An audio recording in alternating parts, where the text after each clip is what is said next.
নমস্কার। আজকে আপনাদের সামনে এমনই একটি গল্প না একটা ঘটনা, যে ঘটনাটি প্রত্যেকটি মানুষের জীবনে কখনো কখনো ঘটে এবং সেটা ভয়ঙ্কর, এবং সেখানে তখন লজ্জা, ঘৃণা, ভয় সব কিছুর ঊর্ধ্বে এমনই পরিস্থিতি তৈরি হয় প্রতিটি মানুষের মধ্যেই। কোনো না কোনো মানুষের ভিতর বা কোনো না কোনো মানুষের কোনো না কোনো সময় এরকম একটি মুহূর্ত আসে, যে মুহূর্তটি নরক যন্ত্রণার থেকেও বেশি। আজকে তেমনি একটি সত্যিকারের ঘটনা আপনাদের সামনে গল্প আকারে তুলে ধরছি। না, কেউ হাসবেন না, হাসির মধ্যেও যন্ত্রণাটা লুকিয়ে আছে। তাহলে সময় নষ্ট না করে একটু দেখে নিন কেমন লাগে। আর হ্যাঁ, ভালো লাগলে কমেন্ট অবশ্যই করবে কার কার এরকম পরিস্থিতির সম্মুখীন হতে হয়েছে। নমস্কার, দেখুন তাহলে।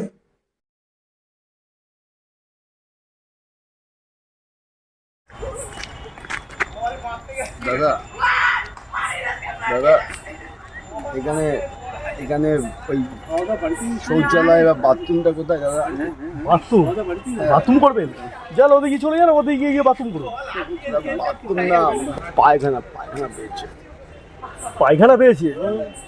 এক কাজ করুন, বিডি রোডে চলে যান, ওখানে শৌচালয় আছে, ওখানে করে দেবেন। যান যান, খুব জোরে পেয়েছে, তাড়াতাড়ি যান। কত দূর এখান থেকে? আরে মিনিট 10 চলে যান। 10 মিনিট? দাদা 10 মিনিট দাদা, 10 মিনিট, তাড়াতাড়ি যান। প্যান্টেই করে দিয়েছে নাকি কি জানি।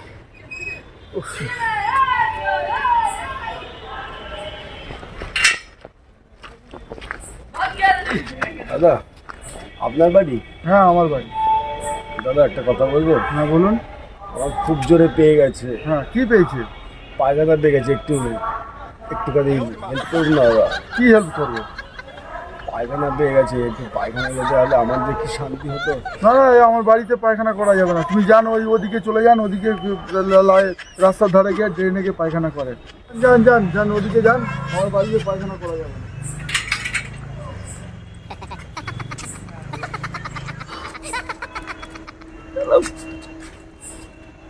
ওনারও আবার বিপদ হবে। কোথায় যাই?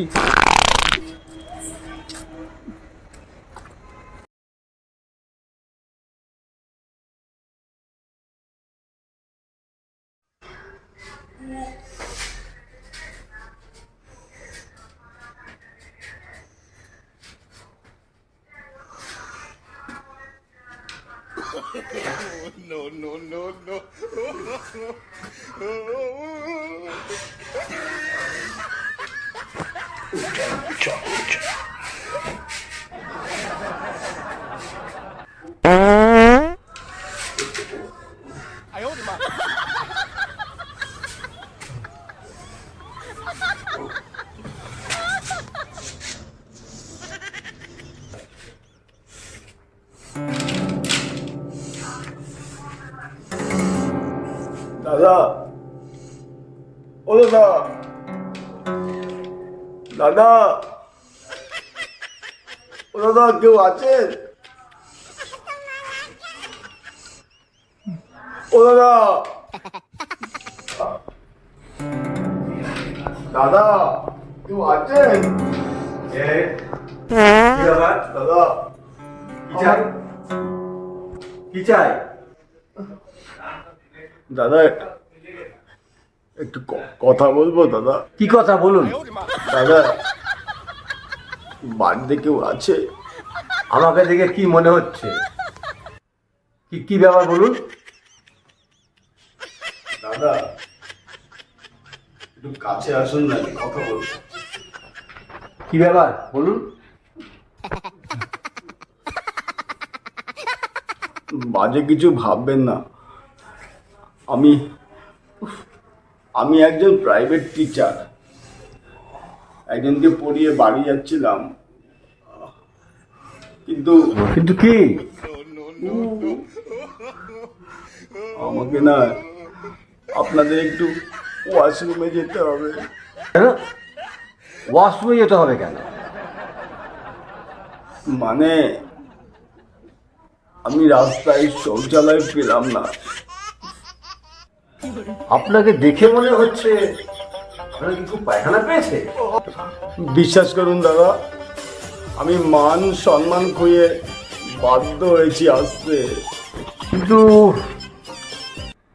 কি করি বলুন তো? প্লিজ দাদা, প্লিজ, আমি আর সামলাতে পারছি না। আমি কাজটা করে আপনার সব উত্তর দেবো। আপনার কি পেট ব্যথাও করছে নাকি? কোনো কথা বলার মতো আমার পরিস্থিতি নেই, একটু সাহায্য করুন। ঠিক আছে, আমি ভেতরে আসুন। দাঁড়ান, যান এখানে, এই ওয়াশরুমে আর চলে যান। ভেতরে জল আছে, সব কিছু আছে, যান যান যান।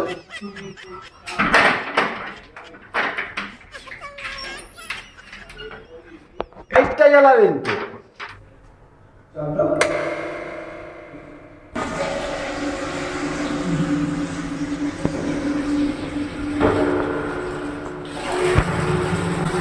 আমি জানি এইরকম পরিস্থিতিতে আমিও একদিন পড়েছিলাম।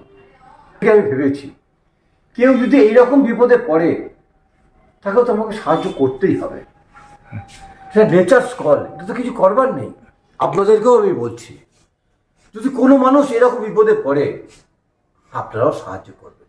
এইরকম পরিস্থিতি যদি কোনো মেয়ের হতো তাহলে কি অবস্থাটা হতো সত্যি।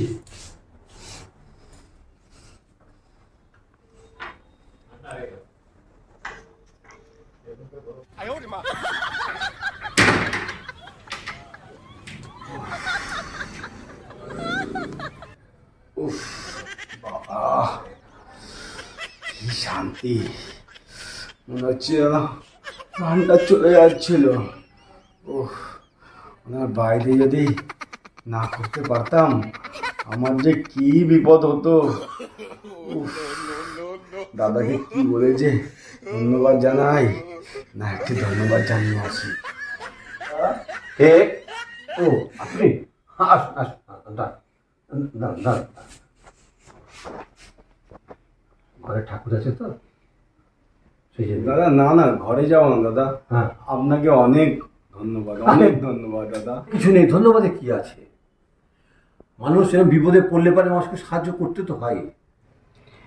না দাদা, একজন অপরিচিত লোককে কেউ সাহায্য করে না। আপনি আমাকে যেভাবে সাহায্য করলেন, আপনাকে আমি ধন্যবাদ জানিয়ে আমি আপনাকে ছোট করবো না দাদা। আচ্ছা, আপনি থাকেন কোথায়? এই তো এই সোদপুরে থাকি। এমনি আপনি কি শুধু প্রাইভেট টিউশনই করেন না অন্য কিছু? হ্যাঁ দাদা, আমি প্রাইভেট টিউশন করি, কিন্তু আমি পরীক্ষায় পাস করেছি, প্যানেলে নামও আছে, কিন্তু কিন্তু কবে পাবো, কিভাবে পাবো আদৌ জানি না। না না না, নিশ্চয়ই চেষ্টা করে যান। যাই, খুব ভালো লাগলো। যদি কোনো আসেন আবার আসবেন এখানে। হ্যাঁ দাদা, যদি আবার কখনো আবার আসি আমি আপনার সঙ্গে আবার দেখা করবো। হ্যাঁ, নিশ্চয়ই।